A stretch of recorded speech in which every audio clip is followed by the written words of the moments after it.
Здравствуйте, это «Антидот». Главная мечта доброй половины украинских политиков – попасть в Евросоюз. Сделать это как можно быстрее и во что бы то ни было.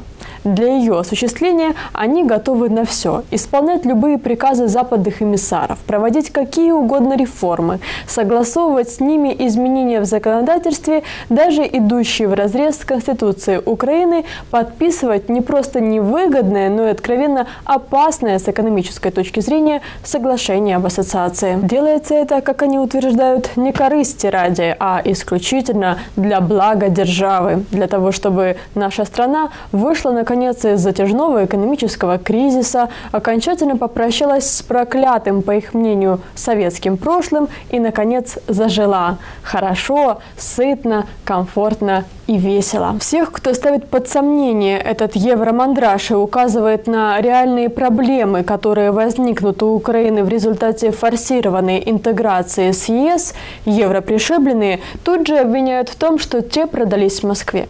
И на этом разговор, как правило, заканчивается. Но не для нас. Именно поэтому о том, к чему приводит реальная, а не сказочная евроинтеграция, сегодня мы будем говорить не абстрактно, а на примере конкретной страны – Болгарии, которая с 2007 года полноправный член Европейского Союза.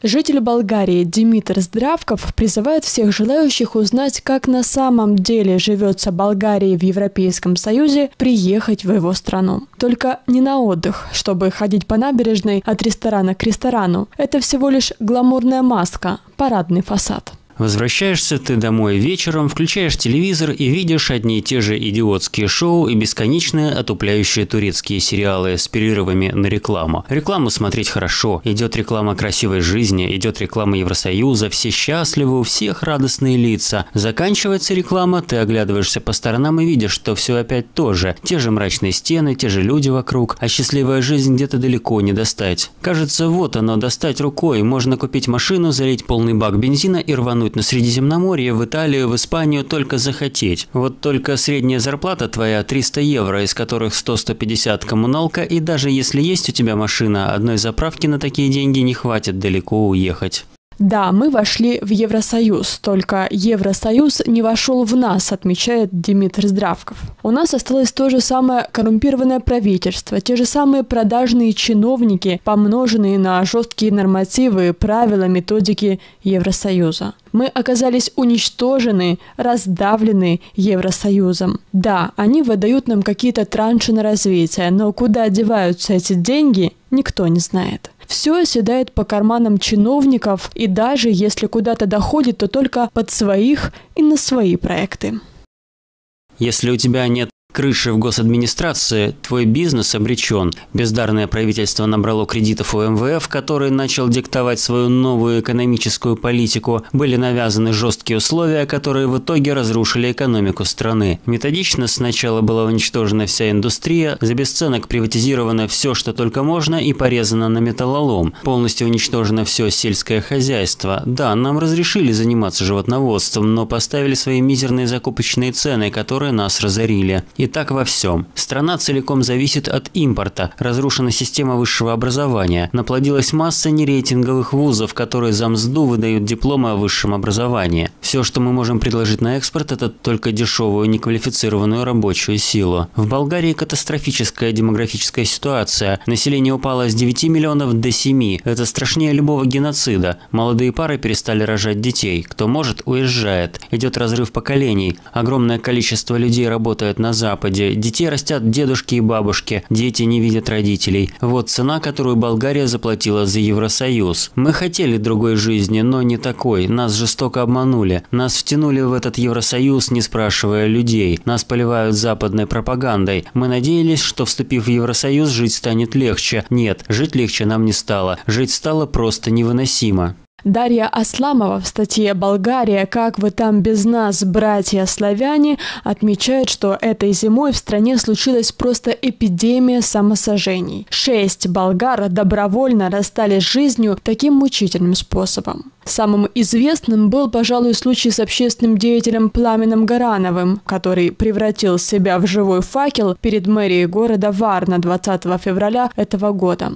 Этот случай вывел на улицы около 50 тысяч болгар, которые протестовали против чудовищного ухудшения материального положения в стране. В результате либерализации цен на услуги ЖКХ с начала этого года болгарские пенсионеры получили счета за электроэнергию, которые были вдвое выше их пенсий. Болгария – страна с теплым климатом. Часто в квартирах нет батареи отопления вовсе, а в случае холодов люди используют электрические обогреватели. Но при таких ценах на электричество для многих это стало невозможным. Десятки тысяч вышли на улицы в знак протеста против новых цен на электроэнергию. Электрическая революция стала следствием полного разгрома энергетической отрасли демократами. Основу болгарской энергетики составляли 3 ТЭЦ-системы – Марица-Восток и атомная электростанция Козлодуй. Все построено советскими специалистами. В 2001 году болгарское правительство передало ТЭЦ Марица-Восток-1 и Марица-Восток-3 неизвестным американским компаниям, причем государство обязалось выкупать у них всю производимую электроэнергию по сверхвысоким ценам в течение последующих 15 лет. Под давлением Штатов после демократизации был закрыт проект второй атомной АЭС в Белене. А затем на переговорах о вступлении в ЕС в стране было поставлено условие закрытия и действующей электростанции Козлодуй. Эта атомная электростанция давала стране дешевую электроэнергию и работала без каких-либо нареканий. Ни одна из многочисленных зарубежных комиссий так и не смогла выявить никаких нарушений. Но политика взяла верх. 4 блока из 6 остановлены, и теперь Болгария в соответствии с предписаниями Европейского Союза вынуждена покупать зеленую электроэнергию по цене в 10 раз выше той, по которой была электроэнергия на Козлодуе. Когда холодильник пуст, а в квартире холод, рассказы по телевизору о европейских демократических ценностях уже не воспринимаются. Характерный факт. Самый рейтинговый болгарский телеканал БТВ перешел в собственность американской компании сразу после развала социалистической системы. Летом болгарам легче, не нужно отапливать жилище, кроме того спасают огороды. У многих горожан родственники в селе, которые и помогают прокормиться овощами. Но с началом осенних холодов ситуация вновь будет обостряться. На ранее промышленном севере Болгарии безработица сейчас составляет 60%.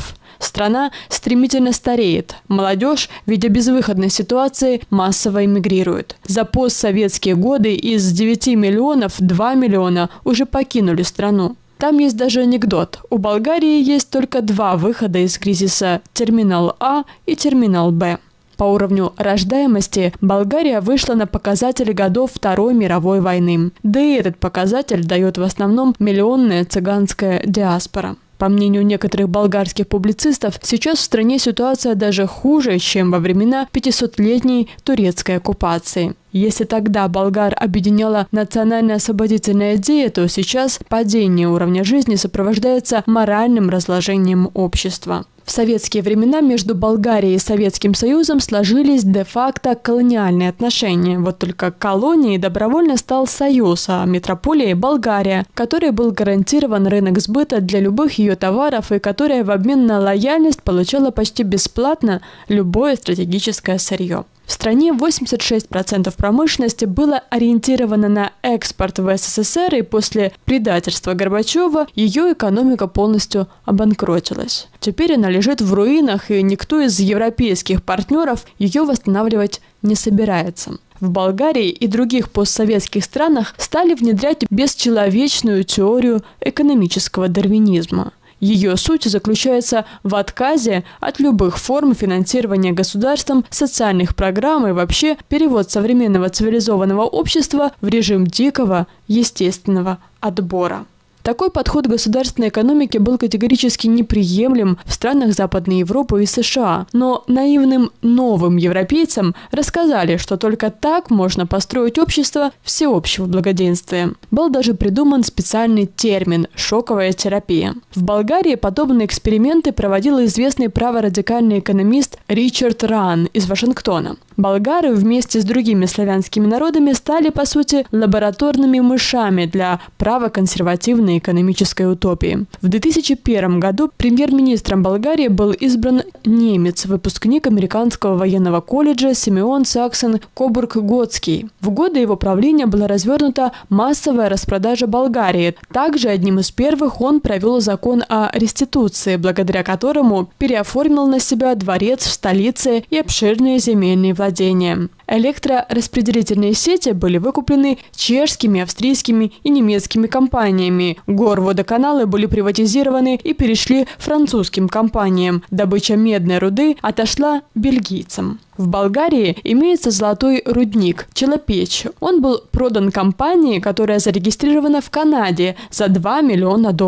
Сейчас страна получает 2% от добытого золота, но при этом правительство не знает и не имеет права выяснить, сколько именно золота добывается на руднике. В начале 2000-х годов Болгария демонстрировала высокий рост ВВП, но он формировался не за счет создания прибавочной стоимости, а за счет массовой распродажи национальных активов. Все экономические исследования правительства теперь заказывают западным неправительственным организациям. В результате к 2013 году количество рабочих мест в стране сократилось на 60%. Уничтожено и болгарское сельское хозяйство. Если раньше страна экспортировала в Советский Союз огромное количество консервированных овощей, то теперь сами болгары едят турецкие помидоры, голландский перец, китайский лук и французский картофель. В аграрной стране экспортируется 80% овощей и фруктов. Не правда ли, очень похоже на реалии современной Украины? А ведь мы еще даже не вступили в Евросоюз. Болгарские политики обожают разрезать ленточки, открывая очередной торгово-развлекательный центр и рассказывать при этом о каких-то рабочих местах. Но это просто точки вытекания капитала за рубеж и не более того. Болгарская продукция сельского хозяйства хоть натуральная и более качественная, но она не конкурентоспособна на рынке Европейского Союза, поскольку западноевропейские фермеры получают субсидии. Но после вступления в Евросоюз какие-либо протекционистские меры в отношении национального сельхозпроизводителя запрещены. Думаете, болгары сейчас проклинают тот день, когда вступили в Евросоюз? Ничего подобного. Во всех своих бедах многие обвиняют Россию. В стране раздувается настоящая русофобская истерия при помощи многочисленных неправительственных организаций, существующих на американские гранты. Они без устали объясняют болгарам, что всему виной имперская политика России на Балканах и энергетическая зависимость от России. Характерной особенностью всех этих неправительственных организаций является то, что они непременно имеют в своих названиях слово «демократический». Несмотря на то, что каждая из таких НПО формально является независимой, координация их деятельности прекрасно налажена из единого и, конечно же, зарубежного центра. Отсюда даже заведомо выигрышные для Болгарии проекты вроде Южного потока или новой атомной электростанции подвергаются массированной дискредитации независимых СМИ. О таком светлом будущем мечтает Украина. В таких преобразованиях, в кавычках, нуждается наша страна. Неужели известная поговорка про то, что на своих ошибках учатся только дураки, это про нас? И не пора ли, наконец, понять все эти россказни про чудодейственный евровыбор, сказки для дурачков? Те самые грабли, на которые мы начали наступать еще при Горбачеве и не можем остановиться до сих пор. А для того, чтобы хорошо жить, надо не куда-то там вступать и надеяться на импортную халяву, а элементарно много и плодотворно работать, поднимать свою промышленность, развивать сельское хозяйство, учиться, наконец. А не хлестать пиво круглые сутки и молиться на Евросоюз, который придет и тут же сделает нам красиво.